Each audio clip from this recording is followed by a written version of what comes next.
We're grateful for who God is. That list of names given, holy and mighty and all of that, that's just the beginning of things. When Jesus was jousting with the Pharisees, Jesus made it clear to them that when you start talking about me, you're talking about something that surpasses Abraham. Because before Abraham was, he said, my name is I am. In other words, when you open up the book to look at all of the good things that a person can possibly be mighty and triumphant and awesome and holy, he says that that's just the beginning of it. He had to close the book. Who I am, America. Who I am, America. I'm DJ D.O.C. Well, of course, that's not my real name. Real name, Carl Kincaid. Grew up in a household of two parents. I had one younger brother and, a younger sister. Coming up, raised in the church. Raised in the church, man, and my story is it's not, it might be different, then it might be similar to some other people. I didn't grow up in poverty. I had two parents that worked, two parents that cared for me, two parents that raised me up in the church. The Bible talks about train up a child in the way they should go. That way, when they're older, they won't depart from it. So coming up, growing up in the church, singing in the choir, at church Monday through Sunday, involved in the youth choir, youth activity, involved in sports. I played basketball, football, ran track. At one point in time, I was a Boy Scout.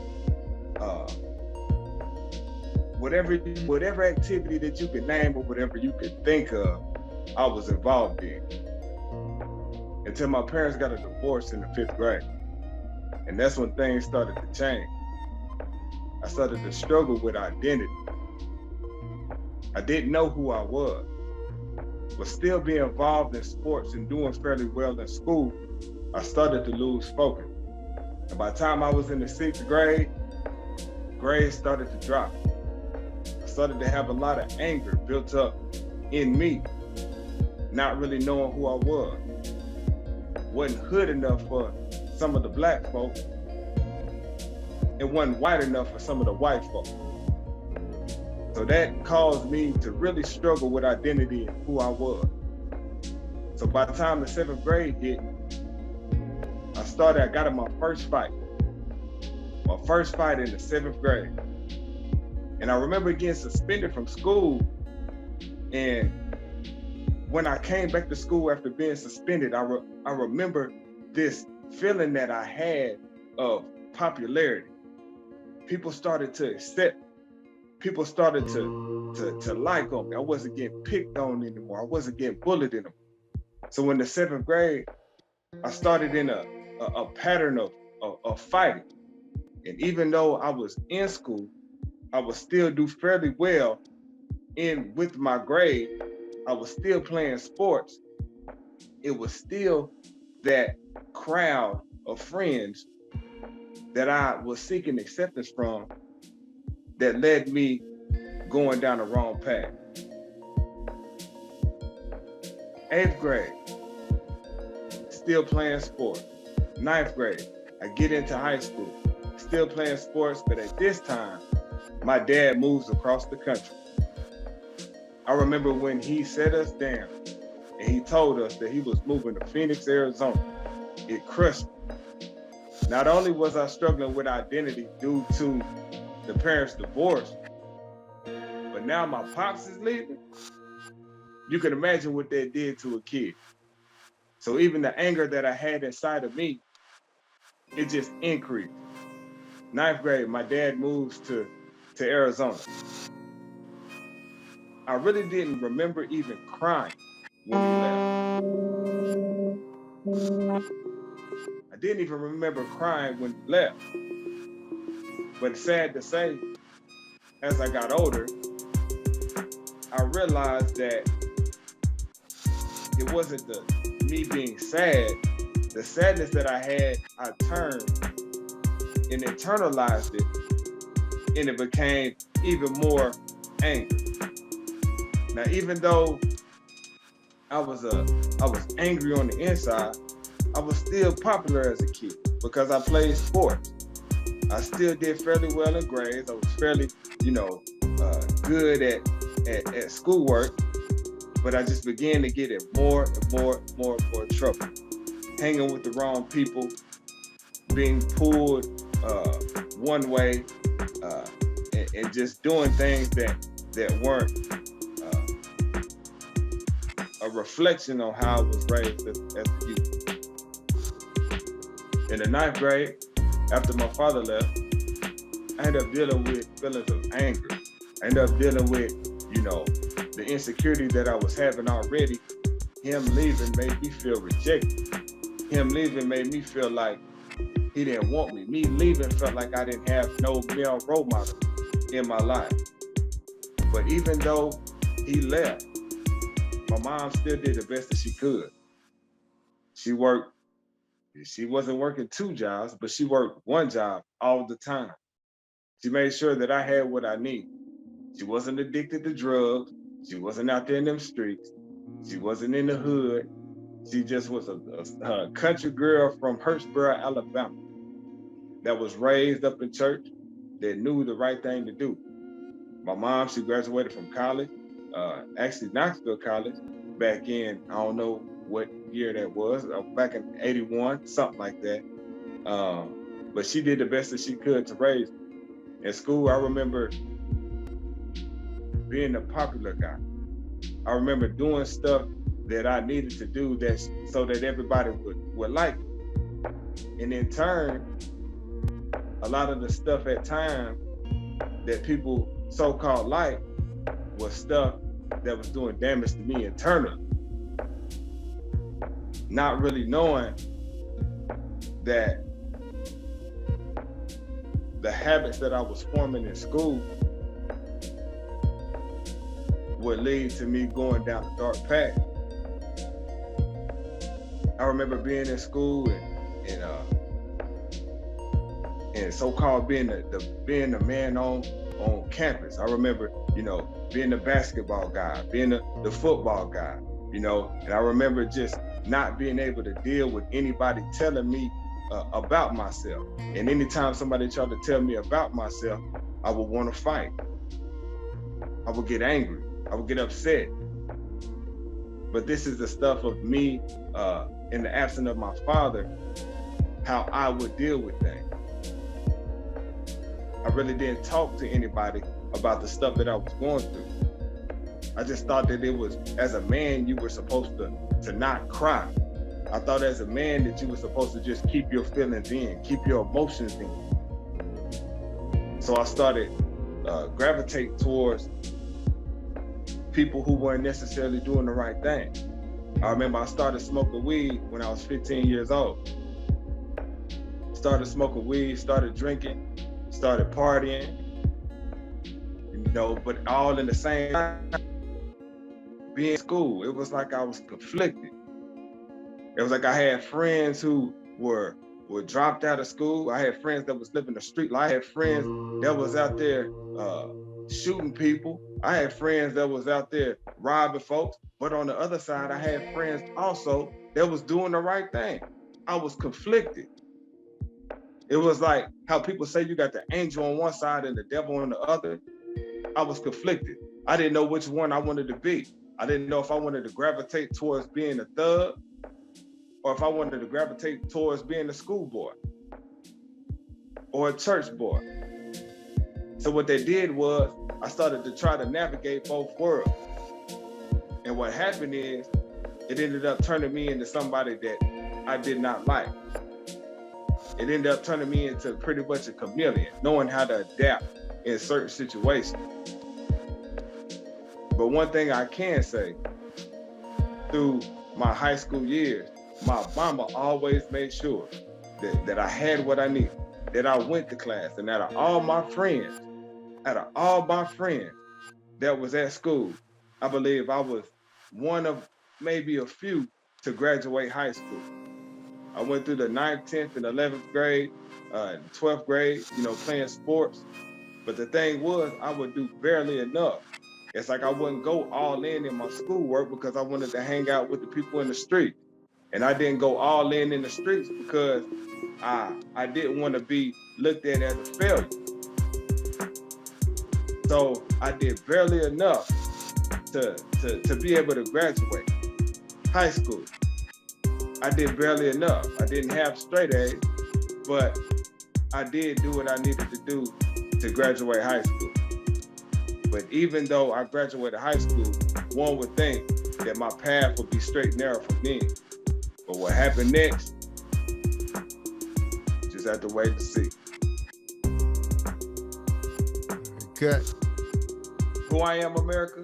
DJ D.O.C. Government name, Carl Kincaid. Out of high school, I get accepted to a HBCU in Alabama, Alabama A&M University. But at the time, when I got accepted, I was excited. But the reality of it is, my work ethic has not changed. The same work ethic that I had in high school, wanting to barely do enough, having a foot in the streets and having a foot in school or in church, I was still walking out. I was still conflicted of what I wanted to do. And my advice to people is, when you do something, you gotta be all in. You can't straddle the fence. So what ended up happening, I ended up going to college. I went to A&M. But at the same time, when I'm in college, I get into partying. And at this time, you know, I was rolling with my cousins and some friends real tough, and ended up really getting really active in a gang. I ended up joining the Pyrus and being real active in the Pyrus. So here I am again,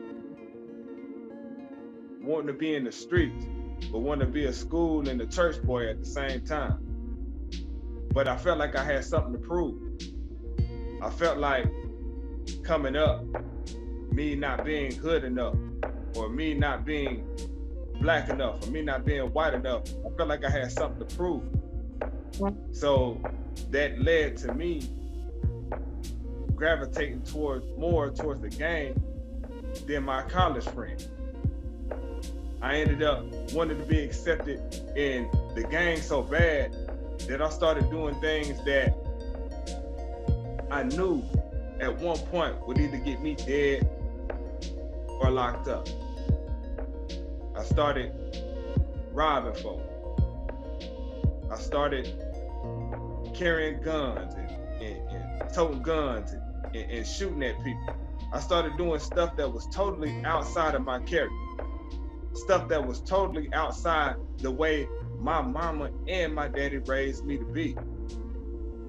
I started going down this slope and just started digging myself deeper and deeper hole into crime and into the gang life. And just like how I had my first fight, the more acceptance that I got, the more stuff that I would do that would lead me down a very dark path.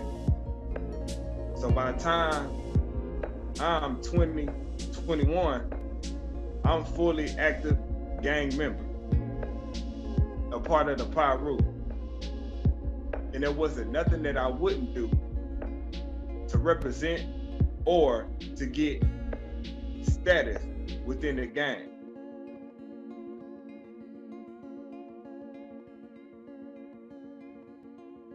My bad, I paused for a second. No within problem. the gang. Yeah, go ahead. So what that led to me is I started first time going to jail. I was walking down the street from a friend's house. The police saw me. They had some thefts in the area, and I was walking down the street with a sawed-off shotgun in my pants. The police pulled over, checked me, searched me, found a gun on me, and that started the roller coaster of incarceration. So at that time, first time incarcerated, you bail out. And at that time, I thought it was okay. I thought it was just a little slap in the wrist. So I started to do more and more things that would lead me closer to prison. So I was still conflicted. I was working a job, but I wanted to be in the street.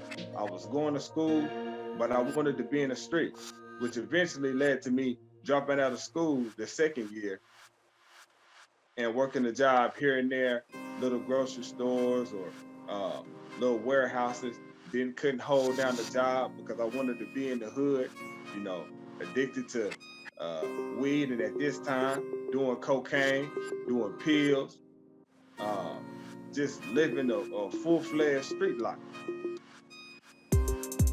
But there was always something in the back of my mind that was calling me to stop. So I ended up in Alabama. I ended up leaving and moving back to Knoxville in 2006. I ended up moving in with my mom, you know, to try to, you know, be somewhere where somebody loved me. Because the time that I was in Alabama, I felt alone.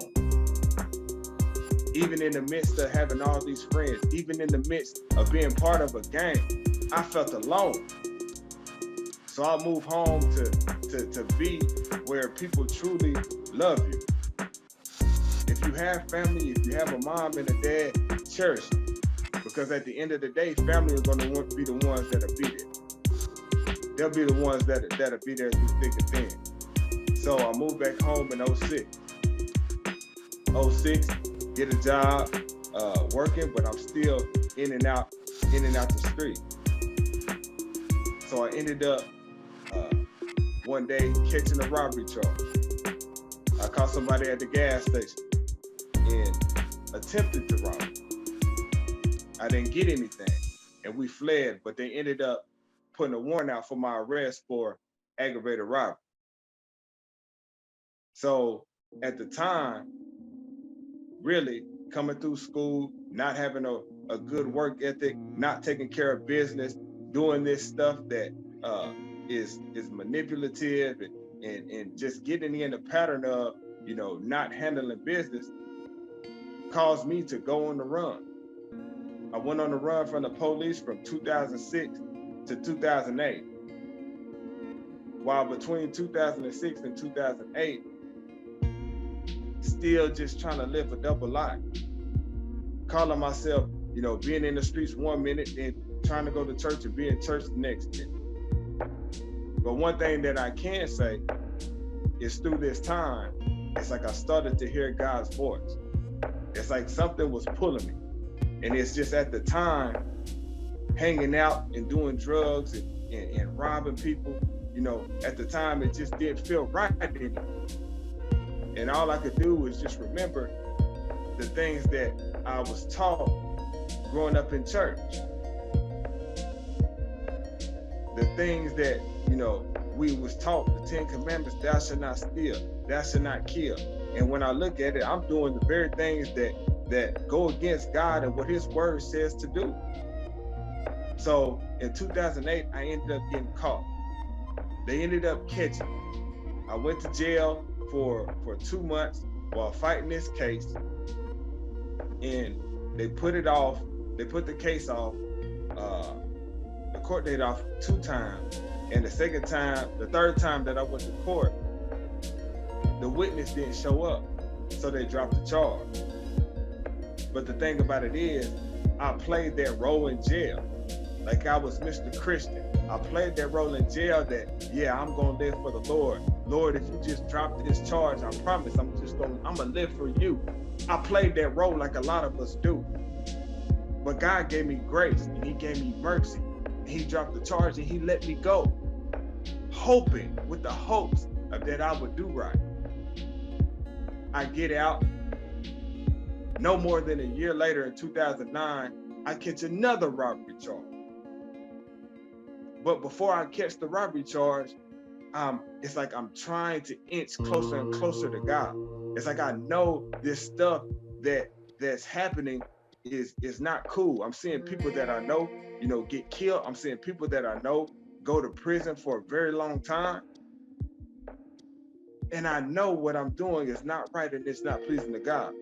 So it was a war going on in my mind. So in 2009, I was facing an eviction.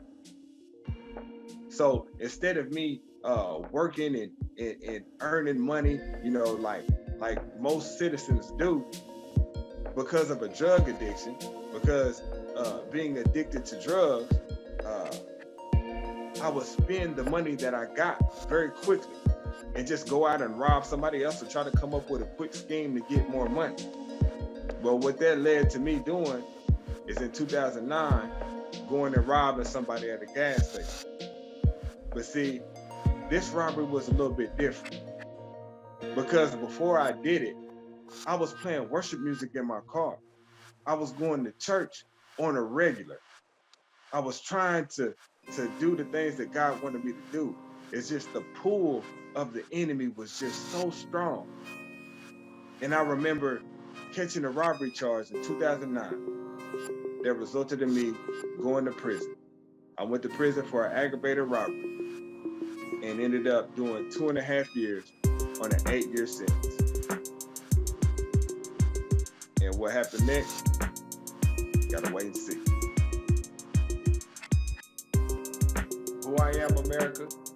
DJ D.O.C, also known as Carl King. But where I am today, God has completely transformed my life. When I got out of prison in 2015, man, I just started to live for Him. I told God that I wanted to surrender it all. And so when I got out of prison, just ended up living for Him, getting in the Word, seeking Him, doing things His way. I ended up getting a job. I had my own car. Of course, I had a license. Out of prison, I ended up getting married in 2016. I have a 11-year-old little girl, and also since being out, I've had a 3-year-old little girl, and also just had a little boy. And God has completely transformed my life from where I used to be to where I am now. Understanding that who I am, the things that I used to struggle with in my identity, I didn't know who I was. But since living for God and being saved and walking in the Word, He shows us who we are in Him. The Bible talks about, for He made Him to be sin for us who knew no sin, that we might become the righteousness of God in Him.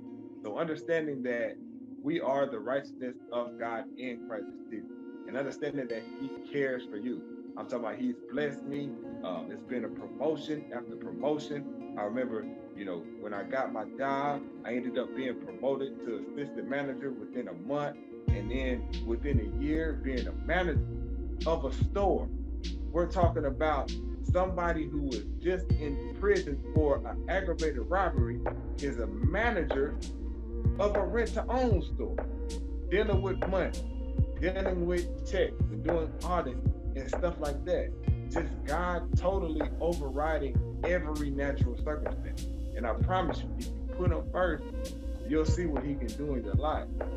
Going on from being at a rent-to-own store to obtaining my own show. I'm a Christian DJ, and I go by the name of DJ D.O.C, which stands for Dependent on Christ. He ended up giving me a radio show in 2019. It's called Jesus Beats for the Street. It comes on Sunday at 1 p.m. Me and my wife have bought a house. I'm working a job now that is quadruple times in pay of the job that I had when I first got out of prison. I'm over the evangelism team at my church. Me and my wife do ministry together. We feed the homeless. We just do all sorts of outreach, man, and just giving back to the community.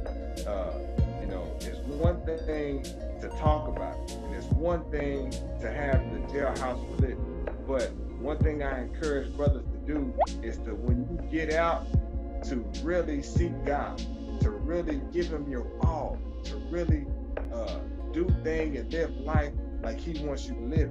And I promise you, you'll see what He can do. I'm a living testimony. I went from being an insecure little boy to, through adolescence, to fighting, to being addicted to drugs, to joining a gang, to going to prison, to getting out of prison. And God has totally transformed my life. I can't say it enough.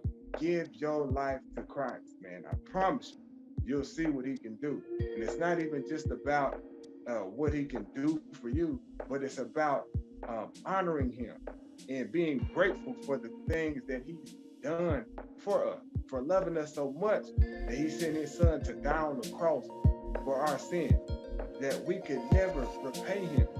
But understanding that he loved us so much that he wanted to be in fellowship, wants us to be in fellowship with him. So just since then, man, it's been a lot going on. Being able to be a family man, DJ, minister, evangelist,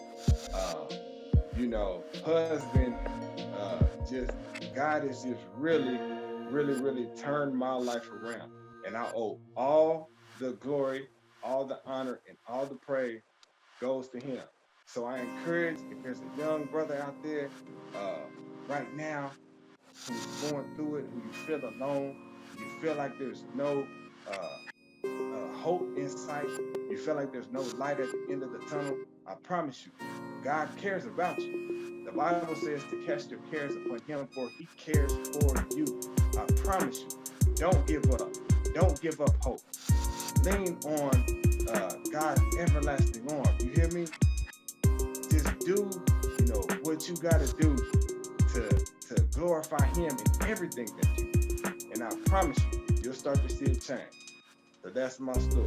DJ D.O.C. Be blessed. In Jesus' name.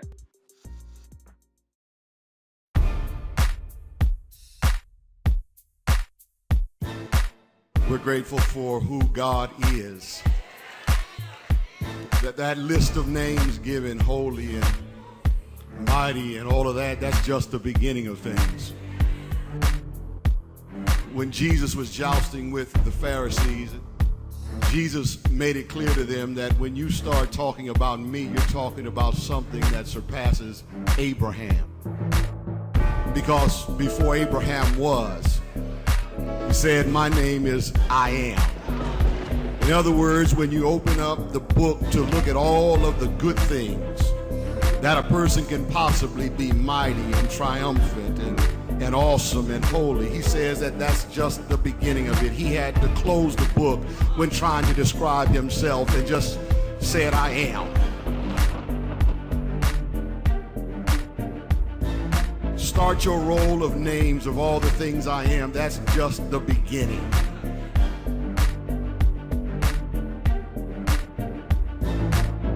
There is no single word that encompasses all that God is. That's why when you are on his side, when you make a commitment to him, you can't possibly lose. Because he just am.